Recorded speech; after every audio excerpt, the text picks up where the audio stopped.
High বন্ধুরা, তোমরা সবাই কেমন আছো? আশা করি তোমরা ভালোই আছো।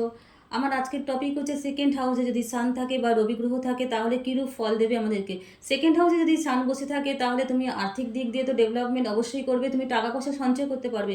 কিন্তু তোমার যেটা মাইনাস পয়েন্ট হলো, তোমার মুখের ভাষা খুবই রুডলি হবে, বিহেভিয়ার তোমার খুবই রুডলি হবে। তুমি যাদের সাথে কথা বলছো, যেমন তোমার আত্মীয় স্বজন হোক, তোমার বন্ধু মহল হোক, কিংবা তোমার লাইফ পার্টনার হোক, কিংবা তুমি যার সাথে রিলেশানে আছো তার সাথে তুমি খুবই খারাপভাবে বিহেভিয়ার করছো, তোমার মুখের ভাষা খুবই খারাপ।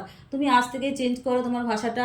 এর কারণে কিন্তু তোমার আত্মীয় স্বজন, তোমার রিলেশন, তোমার পরিবার তোমার কাছ থেকে ধীরে ধীরে ধীরে ধীরে ধীরে ধীরে অনেকটা দূরে চলে যাচ্ছে। সুতরাং তোমাকে নিজেকে পাল্টাতে হবে। তুমি তোমার বিহেভিয়ারে পরিবর্তন আনো, রুডলি বিহেভিয়ার তুমি ছাড়ো, ভালোভাবে নম্র ভদ্র সভ্যভাবে তুমি কথা বলতে শেখো। এগুলো কিন্তু তোমার সমস্যা হচ্ছে। রেমেডি তো অবশ্যই আছে, নিজে যদি আমি ঠিক হই আমার অন্যরকম কোনো রেমেডির দরকার পড়ে না। তুমি নিজের মন থেকে নিজেকে শুধরে নেওয়ার চেষ্টা করো, পরিবর্তন আনো নিজের মধ্যে।